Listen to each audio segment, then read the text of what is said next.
Hi everyone, good evening. I am gonna wait for 5 more minutes so that the rest of the students can also join the session. After exactly 5 minutes, we'll start the session, okay? Thank you for, first of all, thank you for all of you to join this session. We'll be starting this session exactly at 9:10 so that the rest of the students can also join it, okay?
Good evening, ma'am. Good evening, everybody. So, how many of you actually face problem in idea generation, whether it's speaking or whether it's in writing task too? How many of you are actually facing this problem? They can't actually generate the ideas. Even if they have generated the idea, they can't express it or they can't, really expand it. So, how many of you are there who are facing the same problem here? Nobody in the session. Then why you people are here in this session, huh? No, ma'am. Hi. Hi, Jagdeep. Hello, good evening, ma'am. Good evening. Ma'am, with me, I can generate ideas, but the problem is like when it comes to any question related to my personal things like my family or anything related to me, then I just stuck. So let's today in this particular session, let's actually stick to the writing part of your IELTS module. हम writing module की specially बात करेंगे essay writing की कि काफी बार हमारे पास कुछ ऐसे क्वेश्चंस आ जाते हैं. I have seen a lot of answers for my students and for the students who are like they are not getting trained under me. I've read their answers. सबसे बड़ी प्रॉब्लम पता है क्या होती है आप लोगों के साथ? The biggest problem that I can see in your essays are, instead of giving your examiner two concrete ideas, what you people are doing is you people are giving your examiner bunch of ideas. आप बहुत सारे ideas लिख देते हैं और आप उन ideas में से किसी भी एक भी आइडिया को प्रॉपरली एक्सप्लेन नहीं करते, उससे रिलेटेड आपको एग्जाम्पल नहीं मिलता है वहां पे एग्जामिनर को, ना ही उसकी समराइजेशन मिलती है. ठीक है. So like before I start the class, I always talk about one thing in my classes, whether it's my master classes or not. In my general classes also, I talk about this thing, which is called as PWES. Okay, this is the main area where a lot of you, especially the GT people, are lacking, and this is one of the reasons why GT students are not getting 7 bands in their writing. Instead, they are stuck at 6.5 points. Okay, so P means aapka point. This has to be the main, or you can say the central idea of your body paragraph 1. Okay, there has to be only one main or central idea. Then उसके बाद क्या होता है, आपको इसी particular idea को क्या करना है, एक्सपैंड करना है. एक्सपैंड इन द सेंस उसको एक्सप्लेन करना है. एक्सप्लेन करने के बाद आपको उसी को सपोर्ट करने के लिए एक एग्जाम्पल देना है. और लास्ट बट नॉट लीस्ट, आप इसी पॉइंट को समराइज करेंगे.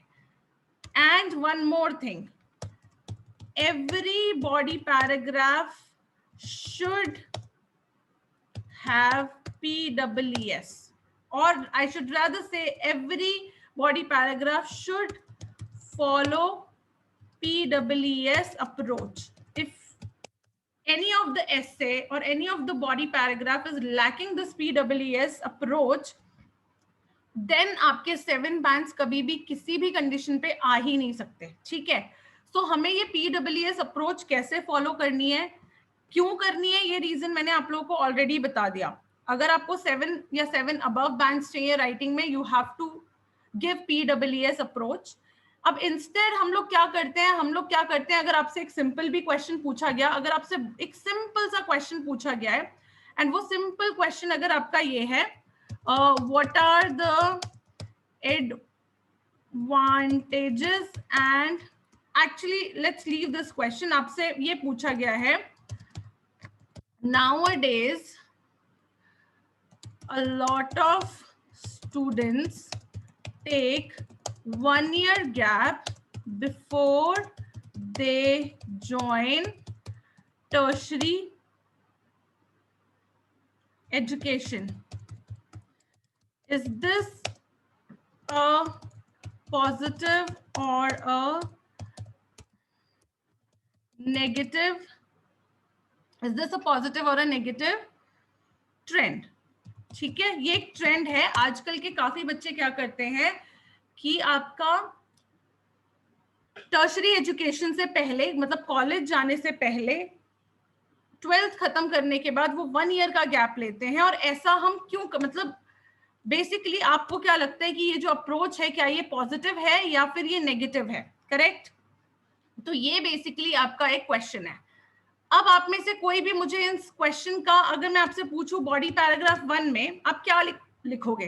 Can anyone give me the answer और the reasons for this particular question here? Ma'am, it is opinion based essay. Yes, it is an opinion based question, no doubt. Body paragraph, if we are agreeing it is positive, then we need to write anything related to positive. Give me that anything. Give me that anything if you are agreeing to that fact. So here the point can be that it gives time to the students to think about their career. It gives time. Give time to the students so that they can think about the career prospect. ठीक है, ऐसा करके कुछ हमने यहाँ पे लिखा है. It give time to the students so that they can think about the career prospect. अब हम क्या करते हैं, this is the first idea. अब हम क्या करेंगे, give me any other idea related to this. हम अपना आंसर ऐसा स्टार्ट करेंगे. Yes, please. So we can say the second idea might be it gives students the financial independence. Yes. So अब देखो हम लोग क्या करते हैं जनरली, हम अपना आंसर स्टार्ट करेंगे. there are various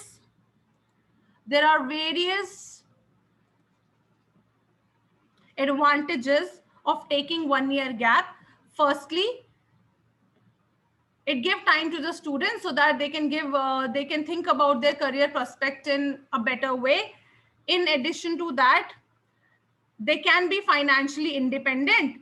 और फिर हम आगे सीक्वेंस लगा के बेसिकली हम क्या करते हैं, हम फर्स्टली कॉमा एक पॉइंट लिखा, सेकेंडली कॉमा करके सेकेंड पॉइंट लिखा, लास्ट बट नॉट लीस्ट ऐसा करके हमने क्या किया, थर्ड पॉइंट अपना लिखा और हमारा बॉडी पैराग्राफ 1 खत्म. How many of you are actually doing this? Just let me know. सिर्फ यस या नो बोलो, कितने बच्चे ऐसा कर रहे हैं एग्जैक्टली. एटलीस्ट 2 डिफरेंट आइडियाज वो एक ही बॉडी पैराग्राफ में लिख रहे हैं. Deepak, I know you are doing it. What about the rest of the students? No, ma'am. Is there anyone who is currently doing this कि आप लोग 2 नए आइडियाज को देखो कर बहुत रहे होंगे बच्चे. मेरे पास ऐसे बहुत एसेज आते हैं जो ऐसा कर रहे हैं. अभी आप लोग एडमिट नहीं कर रहे हो वो बात अलग है, बट आप में से बहुत सारे बच्चे ये चीज कर रहे हैं, ऑन द रेगुलर बेसिस कर रहे हैं. And then they ask from their trainers कि मैम हमारे या सर हमारे मार्क्स क्यों नहीं आ रहे. This is the biggest reason, this is the reason आपके मार्क्स नहीं आएंगे, कभी नहीं आएंगे. ठीक है, अब यहाँ पे हमें ये नहीं करना था. ठीक है, इस चीज को बिल्कुल भी अवॉइड करेंगे. हमें बंच ऑफ आइडियाज नहीं चाहिए. Every BP should follow PEES approach. Secondly जो चीज हमें फॉलो करनी है, हमें ये चीज फॉलो करनी है, every body paragraph should only have 1 central idea or main idea. Supporting idea हो सकता है, बट सेंट्रल आइडिया या मेन आइडिया कितना होना चाहिए? सिर्फ एक. मतलब हमें थ्रू आउट हमारे एसे में हम 2 बॉडी पैराग्राफ लिखते हैं, उन 2 बॉडी पैराग्राफ में हमारे पास सिर्फ 2 मेन आइडियाज होने चाहिए, ना कि बंच ऑफ आइडियाज. अब इसके पीछे रीजन देखो ये है, मैं बार बार हर बच्चे को बोलती हूँ, दिस IELTS जो है आपका, IELTS is a language test. ठीक है, ये आपका लैंग्वेज टेस्ट है, ना कि ये कोई नॉलेज टेस्ट. ये UPSC जैसा आपका एक नॉलेज टेस्ट नहीं है जहां पे ये चेक किया जा रहा है कि IELTS is a language test, not a knowledge test, जहां पे ये चेक किया जा रहा हो कि आपकी जनरल नॉलेज कितनी अच्छी है. ठीक है, सो ये जो चीज अभी तक आप करते आ रहे हो, सबसे पहले भूल जाओ, बिल्कुल नहीं करना है. एक ही पॉइंट देना है, एक बॉडी पैराग्राफ में एक आइडिया, और उसी आइडिया को आपने PEES फॉलो करना है, और कुछ भी आप यहाँ पे एक्स्ट्रा नहीं करेंगे, ज्यादा आइडियाज अपने नहीं देंगे. ठीक है, सबसे बड़ी प्रॉब्लम ये है, जितने ज्यादा आइडियाज उतना ज्यादा कंफ्यूजन, उतनी ही ज्यादा आपके एसे में मेस होता है, और जितना ज्यादा आपका एसे मेसी होगा उतना ज्यादा एग्जामिनर आपको कम बैंड्स देगा. बैंड्स अच्छे तब आएंगे जब आप अपने एग्जामिनर को एक प्लेजेंट रीडिंग एक्सपीरियंस दोगे. प्लेजेंट रीडिंग एक्सपीरियंस के लिए आपको फॉलो करना है PEES. ठीक है, नाउ अब जो मेन प्रॉब्लम्स थी हम लोगों को, देखो आइडिया जनरेशन के टाइम पे बहुत सारी की सारी प्रॉब्लम, बहुत सारी यहाँ पे ना कुछ इश्यूज हैं, कुछ कॉमन प्रॉब्लम्स हैं हमारी, जिनके वजह से हमें ना ये हम आइडिया जनरेट नहीं कर पाते, या फिर हम एक से ज्यादा आइडिया जनरेट करते हैं. Before I move to that, अगर आप लोगों को आफ्टर द क्लास मेरे से बात करनी है या कुछ भी पूछना है, you have all of my contact details in front of your screens. अगर स्क्रीनशॉट लेना है स्क्रीनशॉट ले लो, नंबर ले लो, wherever you want you can get in touch with me after the class as well. और अदरवाइज हर slide के नीचे देखो मेरा नंबर दिया हुआ है. अब जाते हैं कि सबसे पहले तो देखो हमें आइडिया जनरेशन की जरूरत क्यों है. हम यहाँ पे बात कर रहे हैं पावर ऑफ राइटिंग की. Now what is power of writing? इस पावर ऑफ राइटिंग का ना एक एक जो लेटर है, मैं इसको बहुत ज्यादा डिटेल में अपने आने वाली मास्टर क्लासेस या फिर यूट्यूब सेशंस में बताऊंगी, but in today's session we are only and only gonna talk about one aspect of planning. हम आज की क्लास में सिर्फ प्लानिंग के एक एस्पेक्ट की बात करेंगे. सो पावर ऑफ राइटिंग क्या होता है, बिल्कुल आपके सामने है. You have to plan your essay, you have to organize your essay, then you have to write your essay, then edit and then revise. But हम में से ज्यादातर बच्चे क्या करते हैं, हम सिर्फ राइट करते हैं. हम ना प्लान करते हैं अपने essay को, ना ऑर्गेनाइज करते हैं, ना एडिट करते हैं, ना रिवाइज करते हैं. प्रूफ रीडिंग तो हम करते ही नहीं है, और आप लोगों के आंसर्स में इतनी सिली मिस्टेक्स होती हैं. कि वो सिली मिस्टेक जब एग्जामिनर पढ़ता है ना, डेफिनेटली 0.57 बैंड आपका वहीं जाता है, कहीं कॉमा भूल गए, कहीं स्पेलिंग गलती कर दी, proof reading is must. So power of reading में आज मैं सिर्फ प्लानिंग की बात कर रही हूँ, क्योंकि idea generation is the part of your planning, ठीक है। अब देखो प्लानिंग में क्या क्या होता है। प्लानिंग में 3 चीजें आती हैं, क्वेश्चन को एनालाइज करना, आइडिया जनरेशन करना एंड स्ट्रक्चर प्लानिंग, ठीक है। So as I told you in today's class, I'm gonna talk only and only about one aspect of your planning, which is idea generation. बाकी दोनों aspects के बारे में किसी और YouTube session या फिर किसी और master class में हम बात करेंगे, ठीक है। So idea generation के बारे में हम बात करते हैं, वो भी planning के जो stage पे हमें करनी होती है। अब there are a lot of common problems that we people are recently facing, you know. The first problem is difficult and extreme topics. देखो IELTS, as I told you, IELTS is not a knowledge test, it's a language test. 99.9% वहां पर आपको कुछ ऐसे questions आएंगे जो common to the entire world होंगे, ना कि कोई ऐसा क्वेश्चन आएगा जो किसी स्पेसिफिक कंट्री मतलब कंट्री स्पेसिफिक या एरिया स्पेसिफिक क्वेश्चंस कभी भी आपके IELTS में नहीं आते. As I again and again I told you, I have told you this 2 to 3 times already, that this is not a UPSC exam wherein you have to have a in-depth knowledge of a topic. No, strictly no. तो हमें यहाँ पे news देखने की जरूरत नहीं है, हमें जीके की बुक्स पढ़ने की जरूरत नहीं है, हमें न्यूज़पेपर पढ़ने की जरूरत नहीं है आइडियाज के लिए, क्योंकि यहाँ पे जो टॉपिक्स आते हैं वो कुछ ऐसे टॉपिक्स आते हैं जो कि एरिया स्पेसिफिक नहीं होंगे, जो कंट्री स्पेसिफिक नहीं होंगे, ठीक है। जैसे कि अगर हम इस एग्जाम्पल में देखें क्वेश्चन को, in recent years many small local shops have closed because customers travel to large shopping centers or malls to do their shopping. Is this a positive or a negative development? क्या ये चीज सिर्फ एक specific country में हो रही है या किसी स्पेसिफिक एरिया में हो रही है? ऐसा नहीं है ना। आप जितने भी IELTS के क्वेश्चंस पिक कर लो, कोई भी ऐसा क्वेश्चन नहीं होगा जो किसी एक स्पेसिफिक कंट्री या फिर किसी स्पेसिफिक एरिया से आपका ये क्वेश्चन लिया गया होगा या टॉपिक लिया होगा। ये जो मूवमेंट है, ये जो अपग्रेडेशन है फ्रॉम स्मॉल शॉप्स टू या from offline shopping to online shopping, this is going on throughout the world, ठीक है। और ये एक बेसिक क्वेश्चन है, रीजंस आप इसके बहुत इजीली बता सकते हो। तो देखो कॉमन प्रॉब्लम हमारी सबसे बड़ी ये है कि हम लोग ऐसा सोचते हैं कि क्वेश्चन ना बहुत डिफिकल्ट आएंगे, बहुत ही ज्यादा एक्सट्रीम टॉपिक्स आएंगे, तो हम न्यूज़पेपर्स पढ़ते हैं, हम बहुत जगह से ना आइडियाज पढ़ने की कोशिश करते हैं डिफिकल्ट टॉपिक्स की, बट वो डिफिकल्ट टॉपिक्स कभी भी एग्जाम में नहीं आएंगे। These are going to be very very common, जो है आपके बिल्कुल कॉमन टॉपिक्स आएंगे। अब सेकेंड जो प्रॉब्लम है हमारी आइडिया जनरेशन के टाइम पे, वो क्या आती है? कुछ प्रॉब्लम्स यहाँ पे मैंने बता रखी हैं। आप में से कौन ऐसा बच्चा है, मतलब मेरे को पता है 99% स्टूडेंट्स यही करते हैं, आप लोग क्या करते हो, किसी वेबसाइट पे जाते हो और सबसे डिफिकल्ट क्वेश्चन उठाते हो प्रैक्टिस के लिए, जो सबसे मतलब ना अटपटा सा अजीब सा क्वेश्चन रख रहा होगा, उसी क्वेश्चन को आप सबसे पहले पिक करते हो और फिर अपना IELTS ऐसे लिखना स्टार्ट करते हो। How many of you are actually doing it? Tell me, हाँ ना बोलो फटाफट। मैम जस्ट मैं। बाकी और बच्चे, आप लोग भी ऐसा कर रहे हो कि उस वेबसाइट पे जो भी आपको मतलब सबसे डिफिकल्ट क्वेश्चन दिखा, वो क्वेश्चन आपने पिक किया कि हम तो सबसे डिफिकल्ट क्वेश्चन को प्रैक्टिस करेंगे ताकि हम अच्छे आइडियाज जनरेट कर सकें? No. नहीं। बाकी बच्चे, what about rest of the students? Wasif, Raman, you people can speak, just unmute and speak, that's okay. If you are doing it, then also it's completely okay. Hi Nitin.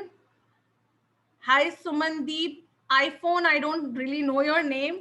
And MI, I don't know your name.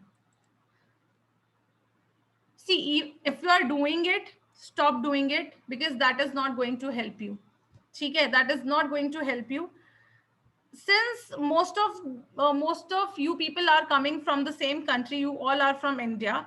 However, there are certain areas in India as well wherein their culture do not encourage them to, give their opinion or form their opinions.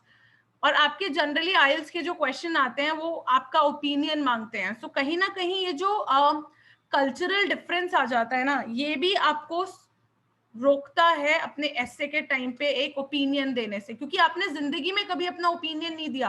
और जो चीज आप जिंदगी भर से कभी नहीं कर पा रहे हो वो आप ऑल ऑफ सडन अगर आपको कोई करने को बोलेगा तो that is going to be very very difficult for any person, ठीक है। तो ये जो थर्ड प्रॉब्लम है ये थोड़ी कल्चरल प्रॉब्लम है, बट ये ज्यादा नहीं है इंडिया में, but still there are some areas where in people are not allowed to give their opinions. Instead they are asked to follow their parents or the teachers. जो parents बोल रहे हैं, जो टीचर्स बोल रहे हैं, वो चुपचाप करते जाओ, आप अपना ओपिनियन नहीं दे सकते। होता है ऐसे काफी एरियाज में, ठीक है। तो उन बच्चों को स्पेसिफिकली प्रॉब्लम आती है अपना ओपिनियन बिल्ड करने में अपने एसे राइटिंग के टाइम पे। लास्ट बट नॉट लीस्ट जो सबसे बड़ी प्रॉब्लम हमारे पास आती है, हम अपने आंसर्स को ना इंटरेस्टिंग बनाने का कोशिश करते हैं कि हमारे जो आइडियाज है ना वो बहुत इंटरेस्टिंग होने चाहिए ताकि एग्जामिनर को पढ़ के ना मजा आए। डेली गॉसिप की मैगजीन लिख रहे हैं आप लोग? नहीं, आप लोग डेली गॉसिप की कोई मैगजीन नहीं लिख रहे हो। फिर से यही बोलूंगी, रिपीट करूंगी अपने आप को, this is a language test. Interesting ideas नहीं पिक करने हैं, एक ऐसा सिंपल आइडिया पिक करना है। We will be following KISS approach here, KISS, keep it short and simple, ठीक है, और keep it sweet and simple. आपका आइडिया जितना सिंपल होगा उतना ज्यादा आप उसको एक्सप्लेन कर पाओगे, उससे रिलेटेड जो है आपका एग्जाम्पल उतना ही इजी होगा। सो ये कुछ 3 से 4 प्रॉब्लम्स हैं जो मोस्टली बच्चा फेस करता है जब आइडिया जनरेट हम कर रहे होते हैं, कि हम सबसे डिफिकल्ट क्वेश्चन उठाते हैं, हम ये सोचते हैं कि क्वेश्चन बहुत ज्यादा डिफिकल्ट आएंगे, उसी अकॉर्डिंगली हम अपनी प्रिपरेशन स्टार्ट करते हैं। Then there is a cultural difference. Last but not least, हम अपने आइडियाज को सिंपल बनाने की बजाय काफी इंटरेस्टिंग बनाने की कोशिश करते हैं, जो कि बिल्कुल बिल्कुल गलत है। अब इन प्रॉब्लम को सॉल्व कैसे करें, because the main part is solutions. हमको तो सॉल्यूशंस चाहिए ना, कि हमें इस प्रॉब्लम को ओवरकम कैसे करना है, करेक्ट। इन प्रॉब्लम को ओवरकम करने के लिए सबसे इंपॉर्टेंट थिंग है, start asking yourself a question about the topic. Do not brainstorm. हम लोग क्या करते हैं, एक टॉपिक पढ़ा, टॉपिक के बारे में 4 से 5, 6 से 7 फटाफट जो भी हमारे माइंड में आया हमने उसके आइडियाज लिख लिए, और उन्हीं बंच ऑफ आइडियाज को मैंने क्या किया, अपने एसे में लिखना स्टार्ट कर दिया। बट हम कभी भी अपने आप से एक डायरेक्ट क्वेश्चन नहीं पूछते हैं। अगर हम अपने आप से एक डायरेक्ट क्वेश्चन पूछेंगे, उसका जो आंसर आएगा ना, वो आंसर हमें हेल्प करेगा हमारा एसे का जो आइडिया है उसको बिल्ड करने में, एक्सपैंड करने में। अब जैसे ये question, let's take this particular question as an example. Some people say that music is a good way of bringing people of different cultures and ages together. To what extent do you agree or disagree with this opinion? अभी हम question type पे नहीं जाते, to what extent do you agree और disagree पे अभी हम नहीं जाते, हम सिर्फ इतना देख रहे हैं कि हमसे मेरा ओपिनियन पूछा गया है, और मेरा क्वेश्चन स्टेटमेंट था कि कुछ लोग जो हैं वो ये कहते हैं कि म्यूजिक एक बहुत ही अच्छा जरिया है जिससे लोगों को एक साथ लाया जा सकता है, या अलग अलग कल्चर के लोगों को और अलग अलग एजेस के लोगों को, ठीक है। अब अपने आप से WH फैमिली सबको पता है, who, which, why, where, when, इस तरीके के क्वेश्चंस अपने आप से पूछना स्टार्ट करिए। जैसे इस क्वेश्चन में सबसे पहले मैंने क्वेश्चन पूछा, हु इज ब्रॉट टुगेदर। आपसे पूछा गया ना, कल्चरल और एजेस के, अलग अलग कल्चर और अलग अलग एजेस के लोगों को इकट्ठा लेकर आया जाता है, तो कौन लोग हैं जिनको इकट्ठा लाया जा सकता है on the basis of music. अब हमने आंसर क्या दिया, मे be young people, may be older people. क्यों? क्योंकि यंग पीपल का जनरली क्या होगा, म्यूजिक में टेस्ट एक जैसा होगा, या हो सकता है जो ओल्डर पीपल हो उसमें 90% ओल्डर पीपल का जो है वो टेस्ट जो है वो बिल्कुल एक जैसा होगा, करेक्ट। या फिर हो सकता है कि एक रीजन के पर्टिकुलर लोगों का म्यूजिक एक जैसा हो, है ना। तो आपको सबसे पहले किस चीज का आंसर ढूंढना है, हु इज ब्रॉट टुगेदर, ठीक है। जैसे यहाँ पे बोला may be young people might have similar taste in music despite living in different countries. हो सकता है कि जैसे हिप हॉप म्यूजिक है, या ट्रांस है, या सेकेडेलिक है, चाहे आप इंडिया में हो, चाहे आप बांग्लादेश में हो, चाहे आप US में हो, चाहे आप कनाडा में हो, करेक्ट। ट्रांस सबको पसंद है, सेकेडेलिक आजकल के म्यूजिक। अगर हम बात करें EDM की, electronic dance music, mostly youngsters को EDM पसंद होता है, ठीक है। तो डिस्पाइट द फैक्ट दैट, अगर इंडिया की भी बात करूं, डिस्पाइट द फैक्ट दैट वो स्टूडेंट दिल्ली का है, वो गोवा का है, वो केरला का है, या फिर वो मुंबई का है, करेक्ट, एम आई राइट। तो यहाँ पे आपको जो अपने आप से फर्स्ट क्वेश्चन पूछना था WH फैमिली का, वो ये था, who is brought together. Secondly आपको जो आंसर देना था सेकेंड आंसर था what kind of music, classical music हो गया, हिप हॉप हो गया, ट्रांस हो गया, किस तरीके का जो म्यूजिक है वो लोगों को एक जैसे लेकर आता है। Third, where does it bring people together, कहां पे लोगों को एक साथ लेकर आता है। अब आपने 3 क्वेश्चन पूछे ना, किस तरीके का म्यूजिक, कहां लेकर आता है और किसको लेकर आता है। इन्हीं तीनों का आंसर देके ही तो आपका एक पैराग्राफ बनेगा। Some people say that music is a good way of bringing people of different culture and ages together. Yes, क्योंकि वो यंगस्टर्स को एक साथ लेकर आता है, क्योंकि सारे के सारे जो यंगस्टर्स हैं वो एक ही तरीके का उनका टेस्ट है, वो टेस्ट अपना म्यूजिक का शेयर करते हैं, despite the fact that they are coming from which region, which country, does not matter, as far as they have the same taste. And where exactly do they meet? At a party or at a concert. ठीक है, तो यही सारी चीजें तो आप अपने answer में लिखेंगे एग्जैक्टली आपका बॉडी पैराग्राफ 1 बिल्कुल तैयार है। एक एग्जाम्पल तो देखो ये हो गया। अब दूसरा क्वेश्चन का एग्जाम्पल यहीं पे देखते हैं, सेम ही आपने अपने आप से क्वेश्चन कैसे पूछना है। क्वेश्चन है what are the advantages and disadvantages of school uniforms. School uniform का एडवांटेज क्या होता है, एनीबडी, पूरी क्लास में से कोई भी मुझे बता दो। It brings uniformity throughout the class.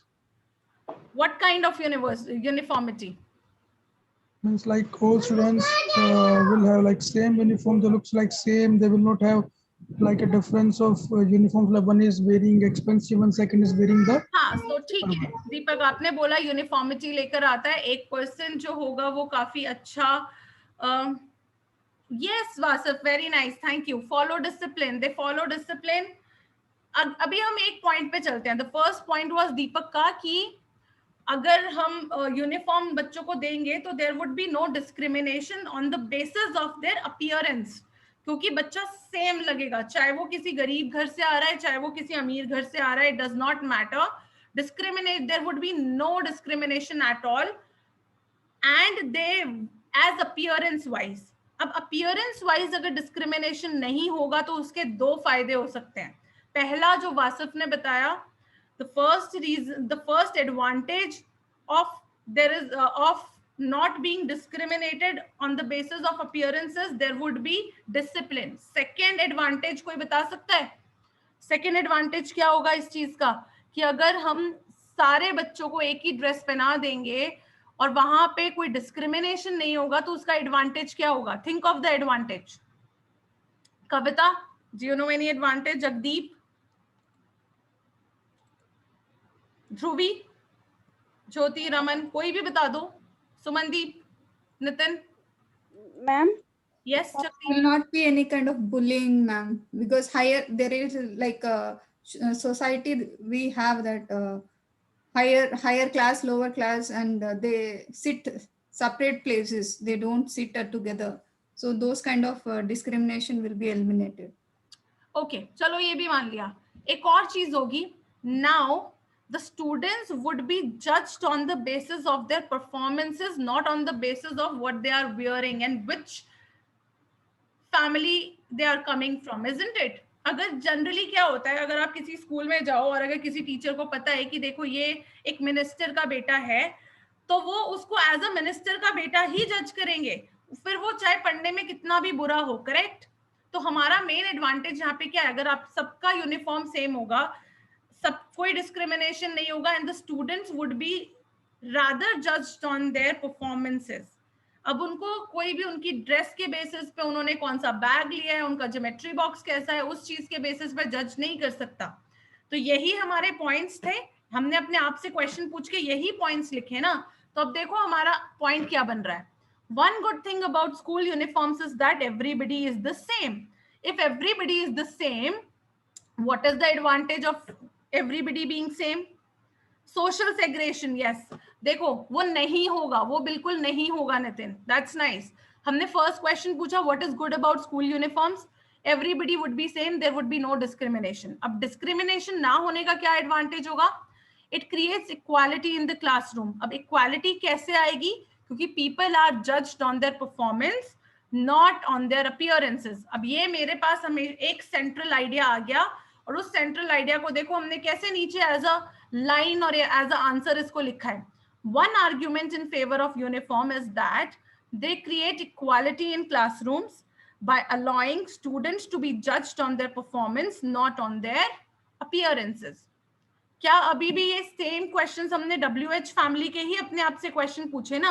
आपका जो 5W1H क्वेश्चन होता है, what, why, when, who, where, how, ये 6 क्वेश्चंस हैं जो आपको अपने आप से पूछने होते हैं.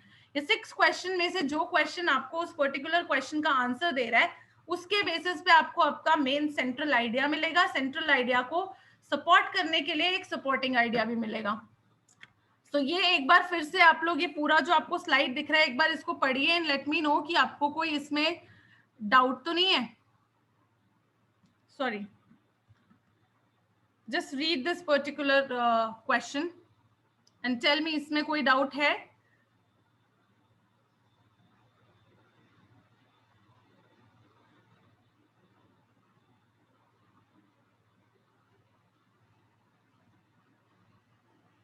नहीं है तो आई शिल मूव अहेड. अब आपको ये क्वेश्चन दिया गया है, इसमें आपसे मैं ये पूछ रही हूँ, अपने आप से आप डायरेक्ट क्वेश्चन क्या पूछेंगे? What is the correct answer out of these 4 options for this particular question? The best way to learn English is to study with native teachers. What do you think about this opinion? Good, good, Vasif, if that's clear. बताइए. What would be the correct answer for this? इसके लिए आप अपने आप से कौन सा direct question अपने आप से पूछेंगे जिसके आंसर के बेसिस पे आपका पूरा का पूरा एसे बिल्ट होगा या आपका बॉडी पैराग्राफ 1 बिल्ट होगा? जस्ट टू चेक कि जो अभी समझाया है वो आपको समझ भी आया है कि नहीं आया है. समझ नहीं आया है तो फिर क्लास का फायदा क्या है ना?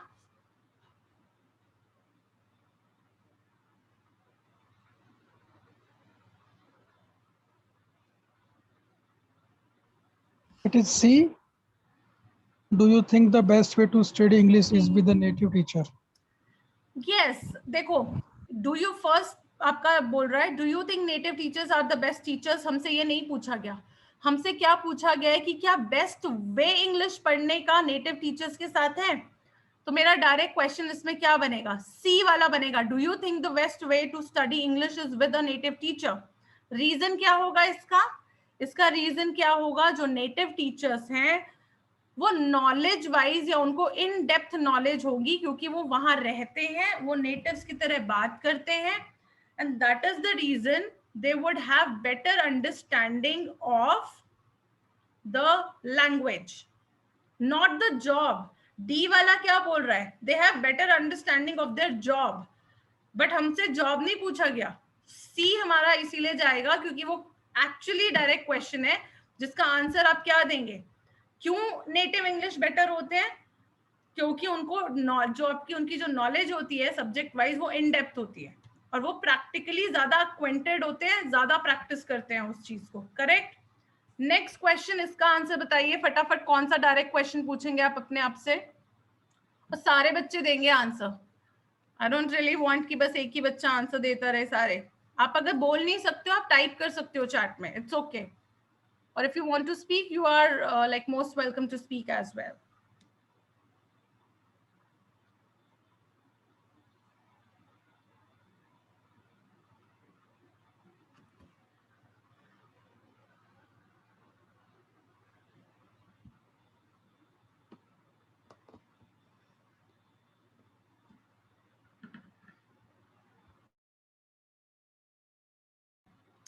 For many, shopping malls are great places to spend their leisure time and meet others.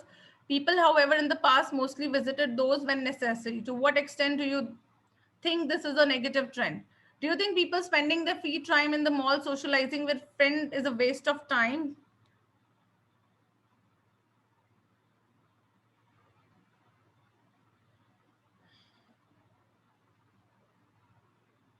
देखो डी ऑप्शन तो बिल्कुल कैंसिल करो. अमेरिकन की बात हो रही है यहाँ क्वेश्चन में. अमेरिकन और ब्रिटिश का कोई कंपैरिजन नहीं हुआ. I think it's C. Do you think it's a bad evolution that people spend more time in malls for their leisure time and socializing than before when they visited malls only when necessary?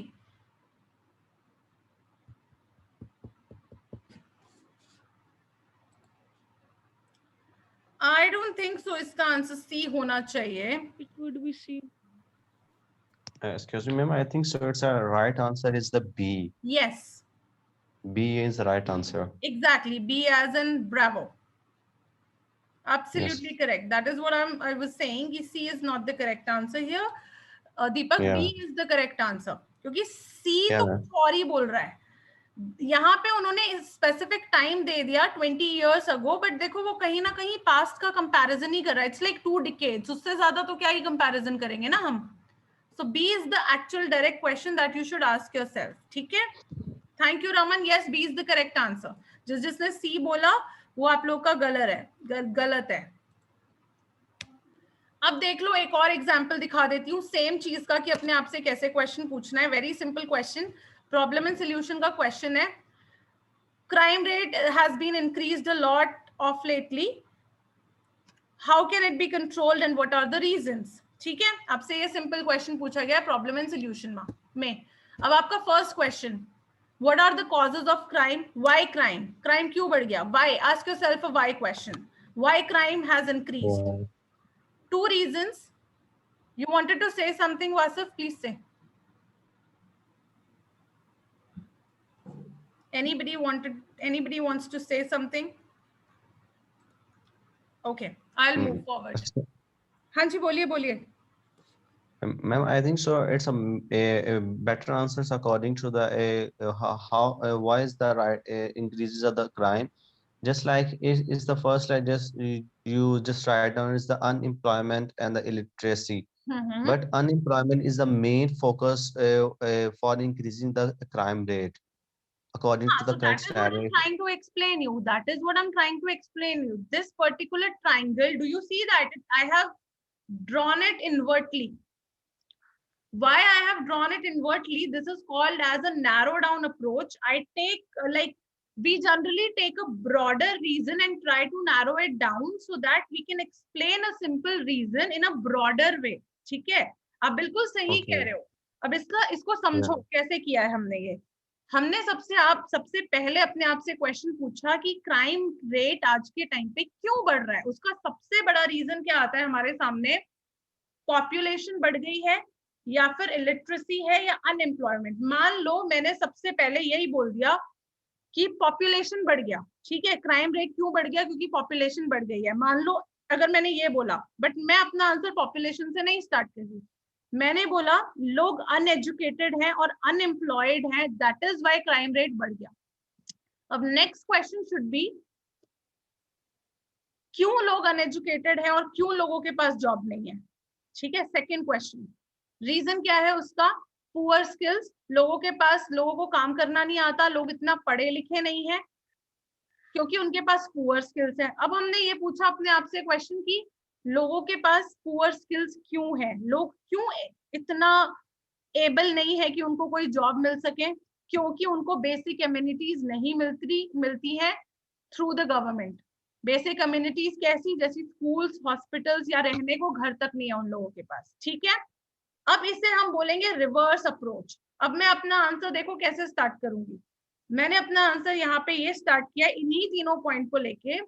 There are a myriad of reasons accountable for the soaring concern मतलब बढ़ता हुआ concern जो है crime, which are unemployment and literacy. Main point मैंने क्या बोले कि unemployment है और लिटरेसी है, that is the reason crime rate बढ़ गया है. उसी को एक्सप्लेन करने के लिए मैंने क्या बोला, thanks to the poor facilities in rural areas, the people are struggling for the basic right to education, thus lacking in various skills. ठीक है, अब यहाँ पे मैंने डायरेक्ट पुअर स्किल्स नहीं लिखा, मैंने क्या लिखा, पुअर फैसिलिटीज जो होती हैं रूरल एरियाज में, जैसे कि जो लोग हैं वो बेसिक राइट टू एजुकेशन के लिए भी स्ट्रगल कर रहे हैं, उनकी वजह से उनके अंदर अच्छी स्किल नहीं होती, तो इसीलिए उनको जॉब नहीं मिलती है और वो अनपढ़ रह जाते हैं. जब जॉब नहीं मिलती, अनपढ़ रह जाते हैं, तो फिर वो चोरी करते हैं, डिफरेंट क्राइम में इंडल्ज होते हैं. यस, लैक ऑफ अपॉर्चुनिटीज भी बोल सकते थे हम यहाँ पे, मतलब इंस्टेड ऑफ पुअर फैसिलिटीज आप यहाँ पे ये भी बोल सकते थे लैक ऑफ अपॉर्चुनिटीज. उनको लैक ऑफ अपॉर्चुनिटीज में भी हम इन अ वे यही बोलेंगे कि उनको एजुकेशन सिस्टम अच्छा नहीं है, उनको जॉब्स की अपॉर्चुनिटीज नहीं मिलती। अब देखो, अगर आप ये बोलोगे कि उनके पास पुअर अपॉर्चुनिटीज हैं, किस तरीके की अपॉर्चुनिटीज हैं उनको, अपॉर्चुनिटीज में भी तो फिर आप यही बोलोगे ना कि उनको पढ़ाई करने का अच्छा साधन नहीं मिलता, उनको जॉब्स नहीं मिलती। अब फिर से अपने आप से पूछोगे कि जॉब क्यों नहीं मिलती है, क्योंकि पुअर स्किल्स है। अल्टीमेटली देखो, नैरो डाउन करके आप ऑप्शन इसी पे आओगे, lack of right pathway. Yes, ultimately देखो लास्ट में जब आप बिल्कुल नैरो कर रहे हो ना, नैरो डाउन में जाके आपको अल्टीमेटली यही मिलेगा कि गवर्नमेंट जो है उनको बेसिक फैसिलिटीज नहीं दे पाती है, जैसे कि रहने का घर या खाने के लिए खाना या हॉस्पिटल। जब वही चीजें उनको नहीं मिल पाती तो फिर वो अच्छी पढ़ाई या फिर अच्छे स्कूल्स में या किसी प्रोफेशनल या वोकेशनल कोर्स के लिए पैसा स्पेंड ही नहीं कर सकते।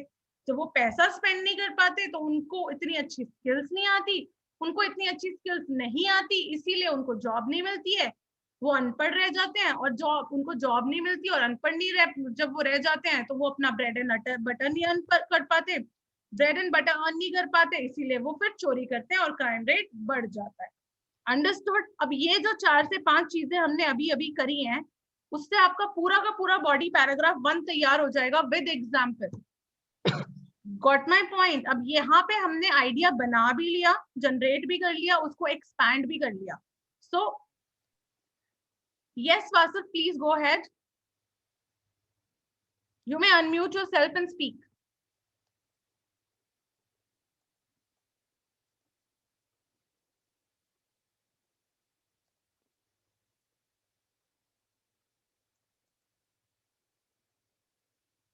Vasif, please unmute yourself and you can speak. You can ask your question, whatever the doubt is or whatever the question is.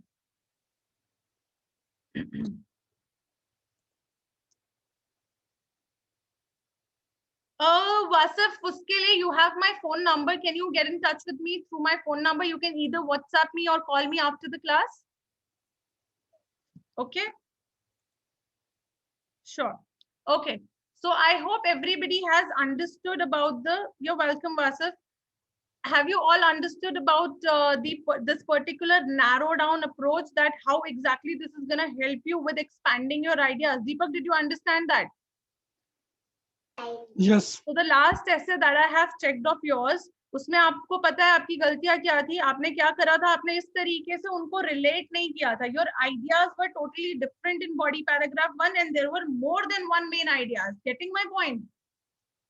So next essay जो आप मेरे को लिख के चेक कराओगे दीपक, उसमें आपने क्या करना है, इसी पर्टिकुलर आइडियाज से, मतलब जिस तरीके से मैंने अभी आपको बताया कि ये नैरो डाउन अप्रोच कैसे होती है, start asking yourself some direct questions. Start asking yourself WH family questions. Why, when, where, who, which, how. ये क्वेश्चन अपने आप से पूछो, उसका जो आंसर आएगा वो प्लानिंग स्टेज पे अपना लिखो, ताकि उसके बेसिस पे आप अपना पूरा का पूरा बॉडी पैराग्राफ 1 और 2 जो है वो बना सको. ठीक है जी, ये तो फर्स्ट रीजन था. अब आप क्या करते हो, अब दूसरी अप्रोच क्या होती है? अभी तो मैंने आप लोग को बोला डायरेक्ट क्वेश्चन पूछो अपने आप से. Second approach wherein that would help you generate your idea is, एक एग्जाम्पल की हेल्प से अपना आइडिया जनरेट करो. ठीक है, generate main ideas from a specific example. अब ये देखते हैं कैसे. Let's read a question. Men and women are capable of doing all jobs equally well. To what extent do you agree or disagree? Question बोल रहे हैं men और जो women है वो capable है doing all the job equally well, कि men और women दोनों एक जैसी जॉब एक साथ कर सकते हैं, एक जैसा जॉब कर सकते हैं. बिल्कुल. आप इस बात पर किस हद तक अग्री या डिसएग्री कर रहे हैं, that is the main question, right? अब आपने एक एग्जांपल पिक करना है यहाँ पे. As the main idea was कि अपने आइडिया से कैसे एक एग्जांपल के बेसिस पे अपना मेन आइडिया कैसे जनरेट कर रहा है. Think of a job, think of a job wherein आपको ऐसा लगता है कि वुमेन और मेन एक साथ काम या एक जैसा काम नहीं कर सकते. मेरे माइंड में सबसे पहले एग्जांपल आया कंस्ट्रक्शन का, कंस्ट्रक्शन वर्क, लेबर वर्क. ठीक है, लेबर वर्क और जो कंस्ट्रक्शन वर्क है,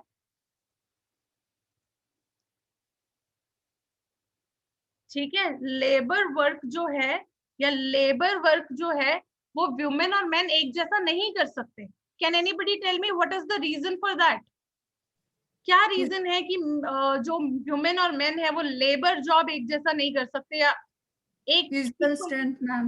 yes physical Stamina. Ma'am potential. एकदम Stamina. पोटेंशियल हो गया, फिजिकल स्ट्रेंथ हो गया, ठीक है।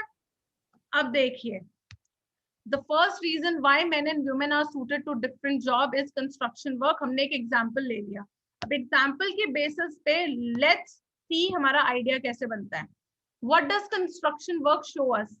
हमें कंस्ट्रक्शन वर्क से क्या पता चलता है? जो मेन है वो जनरली स्ट्रॉन्गर होते हैं फिजिकली वुमेन से, ठीक है।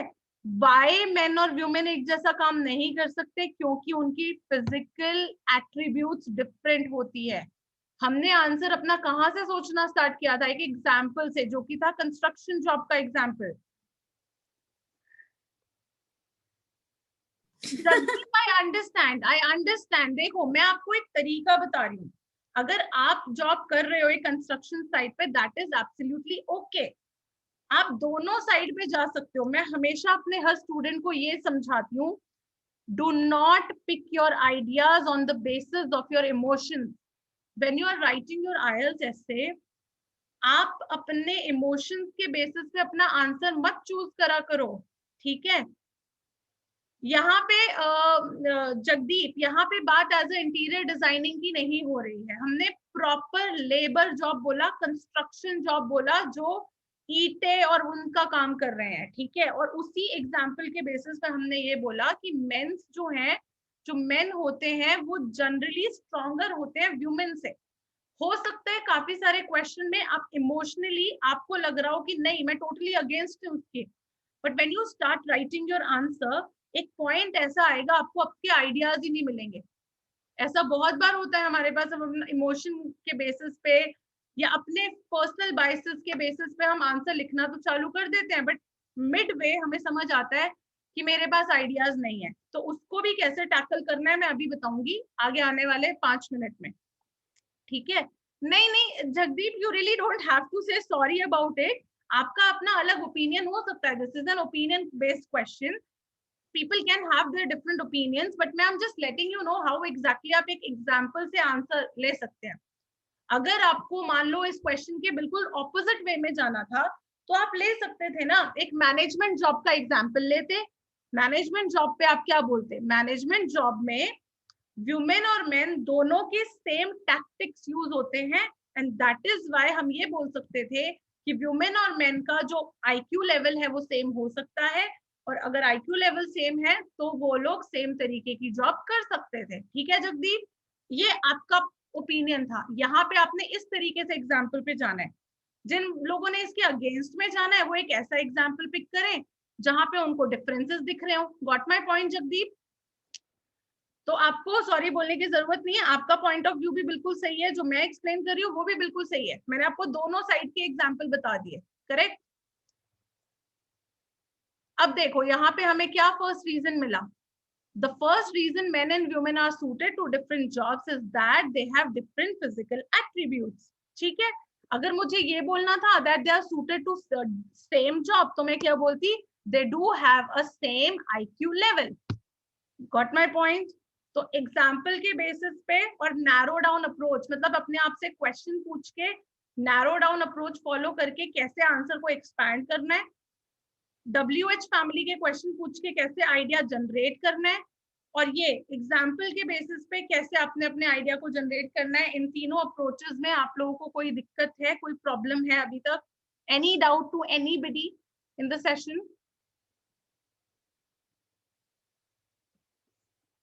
Any doubt? I am assuming no, क्योंकि कोई बच्चा बोल ही नहीं रहा है, ठीक है। I don't like my class to be very silent. I want the interactive class. आप लोग बोला करे, हाय, यस, नो, कुछ तो बोला करो। वास्तव मैं रिपीट कर रही हूँ, वास्तव देखो, मैंने अभी 3 चीजें आप लोग को बताई। फर्स्ट चीज कि आपको कैसे WH फैमिली के क्वेश्चंस पूछ के आइडिया जनरेट करना है। सेकेंडली, वो जो रिवर्स ट्राइंगल दिखाया था उसके बेसिस पे आपने कैसे अपना आइडिया को एक्सपैंड करना है। थर्ड मैंने बताया एग्जाम्पल के बेसिस पे कैसे आपने अपना आइडिया जनरेट करना है, ठीक है। Yes, I have repeated that, Vasif. Now I hope you have understood that. Cool. I'm moving to the next one. अब काफी बच्चे देखो पता है क्या होते हैं, इस चीज के मैं टोटली अगेंस्ट हूँ। काफी मेरा ना मतलब जैसे राइटिंग एवेल्युएशन सर्विसेज भी जो मैं प्रोवाइड करती हूँ, तो मैं बच्चों को हमेशा बोलती हूँ कि मैं आप लोगों के ना 10 ऐसे चेक करूंगी, बट बच्चे बोलते हैं मैम नहीं हम तो डेली लिख के भेजेंगे। ठीक है, अब जो बच्चे डेली लिख के भेज रहे हैं ना, आई टेल यू उनके कभी मार्क्स नहीं आएंगे। रीजन बीइंग वो सिर्फ ऐसे को पढ़ रहे हैं, ऐसे को पढ़ के लिख रहे हैं और वो कुछ मेहनत नहीं कर रहे हैं। जो स्टूडेंट जैसे Deepak is one of my regular students, Deepak को पता है, मैंने उनको Deepak can you tell me कि मैंने आप लोग को क्या बोला, आपको एग्जैक्टली करना क्या अपने ऐसे लिखते हुए? Can you tell the whole class that how exactly I told you to write your essays? You need to give it proper time. Like we need to first work on the like the concept we're going to write down. Okay, we need to follow the complete structure. And I think you told us to do practice those 45 questions approximately. So basically देखो, मेरा approach हमेशा आप लोगों को writing के लिए, कोई भी स्टूडेंट है, मैं आपको जनरली हमेशा यही बोलूंगी, instead of directly going for the question की क्वेश्चन पढ़ा बिना सोचे समझे बस लिखना चालू कर दिया आंसर और उसको बिना वापस पढ़े अपने एग्जामिनर को या अपने ट्रेनर को भेज दिया चेक करने के लिए। हम में से 90% स्टूडेंट्स यही करते हैं। ठीक है, लेकिन मैं अपने स्टूडेंट्स को यही बोलती हूँ, मैंने उन लोगों को एक्सपेक्टेड क्वेश्चन की पूरी एक शीट दे रखी है। There are 45 questions in that expected sheet. पहले उन एक्सपेक्टेड शीट क्वेश्चन के बारे में उनके टाइप नोट करो। सबसे पहले कौन से टाइप का क्वेश्चन है, डन, एक चीज डन, हमारी टाइप डन, क्योंकि मैंने अपने बच्चों को हर एक राइटिंग क्वेश्चन का एक स्ट्रक्चर बताया हुआ है। अगर उनको टाइप सही पता है तो वो स्ट्रक्चर से यूज करेंगे, सही थीसिस स्टेटमेंट यूज करेंगे। अगर टाइप गलत तो आपका पूरा क्वेश्चन गया, टास्क रिस्पॉन्स पूरा का पूरा खत्म आपका। ठीक है जी। सेकेंडली मैं उनको ये बोलती हूँ, आपने जब क्वेश्चन को एनालाइज कर लिया, प्लानिंग की स्टेज पे मैंने बोला था फर्स्ट चीज एनालाइजिंग ऑफ क्वेश्चन थी, सेकेंड था आइडिया जनरेशन, थर्ड था स्ट्रक्चर। स्ट्रक्चर मैंने उनको बता दिया, आइडिया जनरेशन मैंने अभी आपको क्लास में बता दिया। एनालाइज कैसे करोगे क्वेश्चन को? क्वेश्चन को एनालाइज करने के लिए आपको यहाँ पे ढूंढना पड़ेगा क्वेश्चन का स्पेसिफिक टॉपिक और एक जनरल टॉपिक। स्पेसिफिक टॉपिक के बेसिस पे आप अपना आइडिया पूरा का पूरा लिखोगे।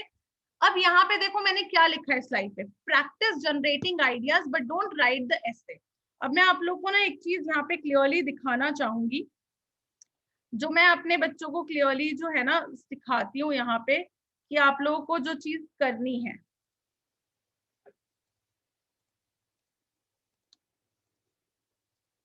Look at this particular essay.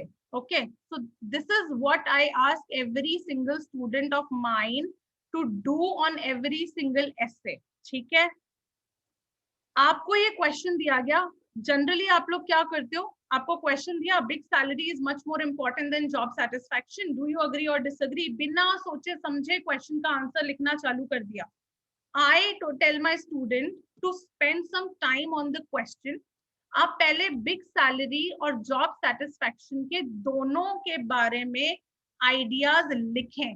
वो आइडियाज कहाँ से लिखोगे? अपने माइंड से नहीं, because we are not taking an exam right now, we are preparing करने के टाइम पे we'll go to the internet, हम इस बिग सैलरी के बारे में पढ़ेंगे, हम जॉब सेटिस्फैक्शन के बारे में पढ़ेंगे, हम इस क्वेश्चन का जो आंसर है वो 2 से 3 अलग साइट से पढ़ेंगे। पढ़ने के बाद हम अपने आइडियाज यहाँ पे लिखेंगे, पहली चीज। ठीक है, इसे रिवर्स इंजीनियरिंग बोलते हैं या रिवर्स अप्रोच बोलते हैं।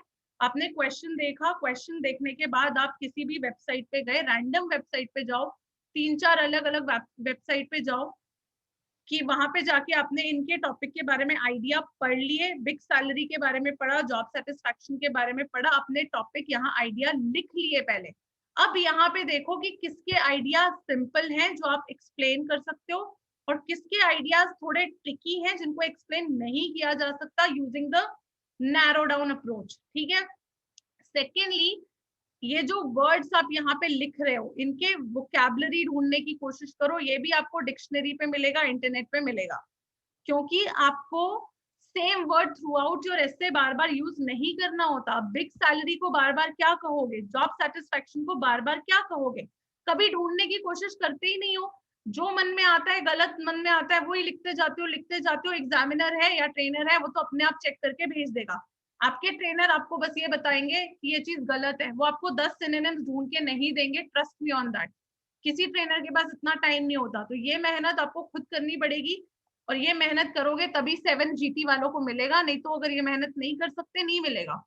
उसके बाद ये 2 चीजें जब हो गई आपकी, फिर आप जब अपना एस्से लिखोगे ना, तो आपको कोई दिक्कत आएगी नहीं, बिकॉज एवरीथिंग, वो कहते हैं ना, आप लोगों ने हमारे मतलब सिंस आई एम पंजाबी, मैं आपको एक बिल्कुल देसी पंजाबी एग्जांपल ही देती हूँ।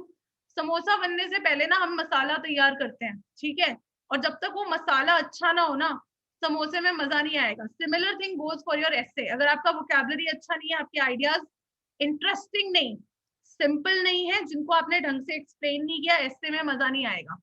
So you need to spend your time on this masala rather than the outer coating. Got it?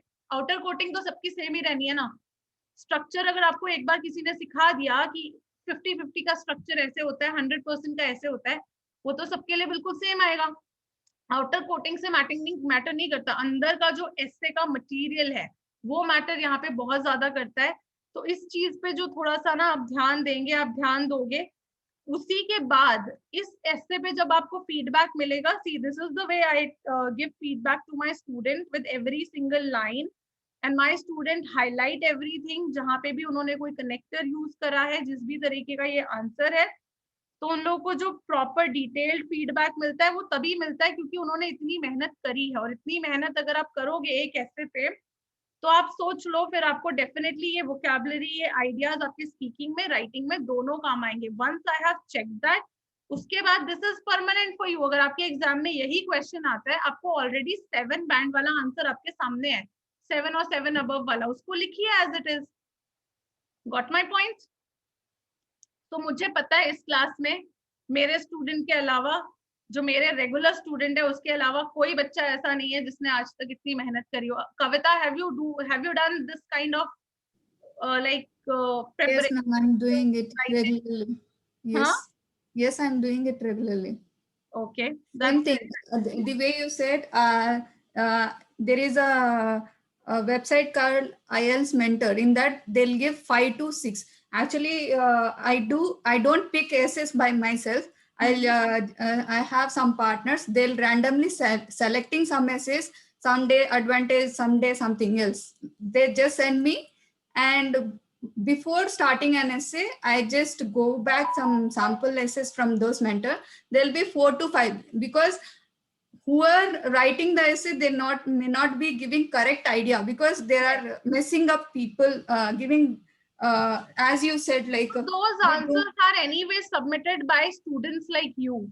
Yes. So yes, exactly. So that is why I told you, go to 2 to 3 different websites and read the ideas. Do not copy them. Yes. Copy is a different thing. Just read them, get a reference, and write it in your own language. That is what. I just check out the ideas only, ma'am. I don't go by the sentence, ditto and all, because everything. Do not go for that. If you start copying their structures and if you start copying their lines, the examiner will know exactly कि आपने कहाँ से copy किया है। उनका क्योंकि रोज का काम देखो यही है ना, वो सुबह शाम जागते सोते यही चीज करते हैं, तो दे विल definitely know आपने कहाँ से आंसर कॉपी किया है. So do not copy the sentences. Only go and read the ideas. That's what Kavita is saying कि copy मत करो. वही मैं बोल रही हूँ, copy मत करो. Structures मैं अपने student को खुद का देती हूँ कि किस तरीके के sentences लिखने हैं. Ideas वो लोग वहां से पढ़ के they take reference and then they write their essays and that will definitely help you. अगर आप ये सब नहीं कर रहे हो, नहीं आएंगे 7 GT के बैंड्स. ठीक है जी. अब हमने यही बोला, मैं आपको यही बोल रही थी कि देखो प्रैक्टिस, आप लोग ऐसे लिखने पे ज्यादा ध्यान देते हो कि रोज बैठ के एक ऐसे लिख दिया, but you do not actually work on generating ideas. So जो 45 क्वेश्चंस के मैंने अपने बच्चों को एक्सपेक्टेड क्वेश्चंस दे रखे हैं, उन्हीं में से क्वेश्चन आते हैं आपके रीडिंग मतलब राइटिंग के. और अगर आपको अच्छे से टाइम स्पेंड करना ही है तो उन क्वेश्चन का 2 दिन लगा के पहले उन दो पूरे 45 के 45 क्वेश्चन 2 दिन लगा लो, 4 दिन लगा लो, 1 हफ्ता लगा लो, उनके आइडियाज नोट कर लो नोटबुक में पहले, फिर 1 by 1 ऐसे लिखना स्टार्ट करो on the basis of the ideas that you have already red from somewhere from a legitimate source. ठीक है जी। अगर विदाउट पढ़े, विदाउट वोकैबुलरी ढूंढे हुए आंसर लिखोगे, फिर तो आप वही चीज लिख रहे हो जो आपको ऑलरेडी सिखाई गई है या आपको बचपन से आती है। आप you are not adding up to your knowledge, and if you want to add up to your knowledge, that is the only reason you like, that is the only way basically you can improve your score, because नहीं पढ़ोगे तो फिर तो आपको वही चीज लिख रहे हो जो आपको बचपन से आती है, you not doing anything new. बाकी अगर आपको देखो इनिशियली आईएलटीएस के क्वेश्चन टफ लग रहे हैं, these are the list of some basic questions जिनके बेसिस पे आप आइडिया जनरेशन काम करना स्टार्ट कर सकते हो। These are some very basic questions और ये कहीं ना कहीं आइडिया आपके आईएलटीएस के टॉपिक से रिलेटेड ही है। तो इन क्वेश्चन की भी अगर आप आइडिया प्रिपरेशन स्टार्ट कर दोगे तो that will definitely help you. बाकी लास्ट बट नॉट लीस्ट, जो मैंने अभी अभी आप लोगों को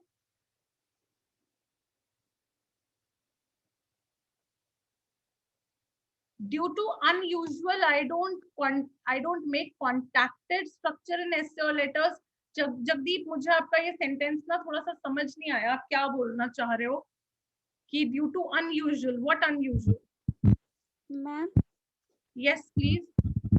लिंकर, जो लिंकर होते स्ट्रक्चर के, जस्ट लाइक सेंटेंस के, वो नहीं क्रिएट होते, वो बनते लिंकर नहीं। क्रिएट नहीं करने पड़ते जगदीप, वो आपको आपके ट्रेनर्स देते हैं। जैसे मैं जनरली अपने स्टूडेंट को लिंकर्स और जो आपके कनेक्टर्स होते हैं उनको कनेक्टर्स बोलते हैं। वो कनेक्टर्स मैं अपने स्टूडेंट्स को ऑलरेडी देती हूँ कि आपको यहाँ पे ये कनेक्टर यूज करना है, ये वाला सेंटेंस टाइप यूज करना है, कॉम्प्लेक्स सेंटेंस यूज करने हैं। ठीक है, वो जनरली आपको प्रिपेयर करने पड़ते हैं। आप एट अ टाइम नहीं सोच सकते हर ऐसे में मैं नए तरीके का कॉम्प्लेक्स सेंटेंस डालूंगी, मैं यहाँ हर ऐसे में एक नया कनेक्टर डालूंगी। No, you will have to stick to 4 to 5 connectors और आपको कुछ कॉम्प्लेक्स सेंटेंसेस को लर्न करना पड़ेगा। और वो कोई रटी रटाई लाइनें नहीं है, वो स्ट्रक्चर्स हैं। वो स्ट्रक्चर्स हैं जो आपको याद करने पड़ेंगे। उन स्ट्रक्चर के बेसिस पे ही आप अपना राइटिंग जो है वो लिखोगे। ये चीज मैं आपको ऑलरेडी बता चुकी हूँ कि रिवर्स इंजीनियरिंग क्या होता है और आपको इंटरनेट पे आइडियाज कैसे फाइंड करने हैं। ठीक है, तो ये चीज अगर आप करोगे तो आपको काफी हेल्प मिलेगी। अब एक और चीज मैं बताती हूँ, हम अपने क्वेश्चन को ना सिंप्लीफाई करें जितना ज्यादा उतना। Nitin Bhanwala, if you are not added to my Telegram group, मुझे नहीं पता आप में से कितने लोग मेरे टेलीग्राम ग्रुप पे ऐड हैं। टेलीग्राम ग्रुप पे मैंने वो लिस्ट बहुत पहले लास्ट मंथ ही भेज दी थी। अप्रैल तक के जितने भी एक्सपेक्टेड क्वेश्चन थे मैंने लास्ट मंथ ही अपने टेलीग्राम ग्रुप पे भेजी है। वो टेलीग्राम नहीं तो मैंने अपने फेसबुक ग्रुप पे भी वो ऐड करा हुआ है। आप जहां पे भी आप ऐड हो या जिस भी सोर्स के थ्रू आप आए हो, मैंने वहां पे वो भेजा होगा। और अगर आप अभी नहीं ऐड हो तो at the end of the class में आपको वापस एक बार अपना वो दिखा दूंगी, टेलीग्राम ग्रुप का नेम, फेसबुक पेज का नेम, तो आप लोग वहां पे जाके एक बार देख सकते हो।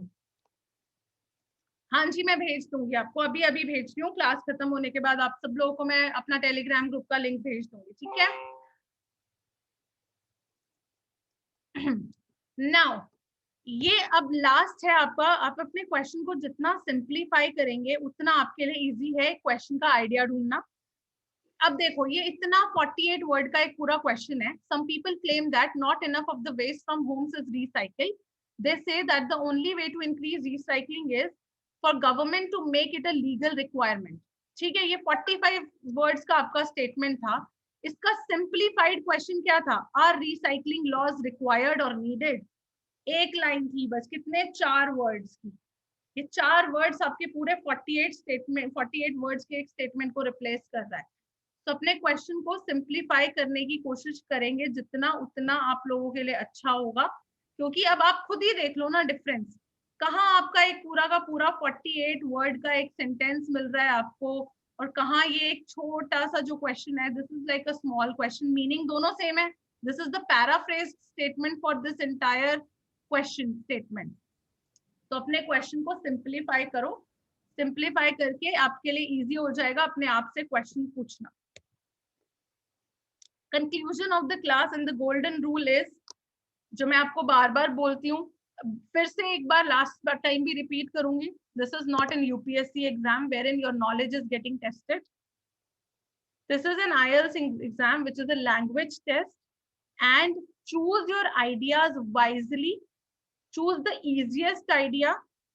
Choose the idea which you think you can easily expand. PEES हमेशा अपने माइंड में रखिए. PEES जो है वो हमेशा आप अपने माइंड में रखिए, क्योंकि अगर PEES आप फॉलो नहीं करेंगे, PEES फॉलो करने के हिसाब से आइडिया बनाइए कि एक सिंपल आइडिया को कैसे मैं एक्सप्लेन करूंगी, उससे रिलेटेड एग्जांपल दूंगी और समराइज करूंगी. जब तक ये 4 चीजें नहीं करोगे बीपी में, आपको आंसर नहीं मिल सकता. ठीक है जी. अब आप लोग को मुझे क्या देना है, आप लोग को अपने टेलीग्राम ग्रुप का मुझे देना है लिंक. ओके, तो मैं आप लोग को अपने टेलीग्राम चैनल और ग्रुप दोनों का लिंक भेज देती हूँ, तो आप दोनों ही ज्वाइन कर सकते हो. आपको दोनों में जितनी भी जो अपकमिंग क्लासेस हैं, जितनी भी मास्टर क्लासेस हैं, मेरे जो न्यू कोर्सेज स्टार्ट हो रहे हैं, सबका आपको जो है वो अपडेट यहाँ पे मिल जाएगा. तो ये दोनों चीजें मैं आपको चैट में भेज रही हूँ, आप लोग चैट से कॉपी कर सकते हैं. यहाँ पर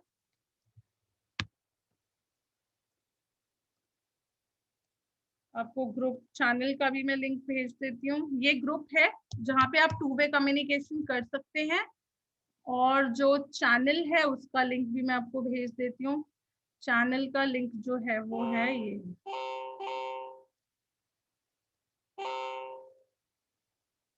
चैनल का लिंक भी मैंने आप लोगों को भेज दिया है. ठीक है. उसके अलावा आप लोगों को अगर मुझसे किसी को मतलब अपने फुली फ्लेज्ड कोर्स के बारे में बात करनी है,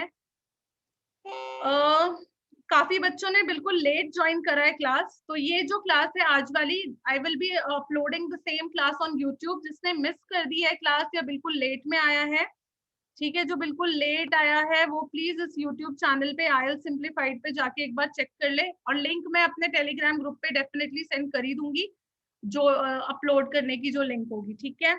तो प्लीज इस चैनल को जिसने अभी तक सब्सक्राइब नहीं किया कर लो, क्योंकि अभी तक तो मैं यूट्यूब चैनल पे बिल्कुल काम नहीं कर रही थी, मेरे पास टाइम नहीं था because of a lot of students. But now मैं यूट्यूब चैनल पे जो है वो रेगुलरली अपनी जो है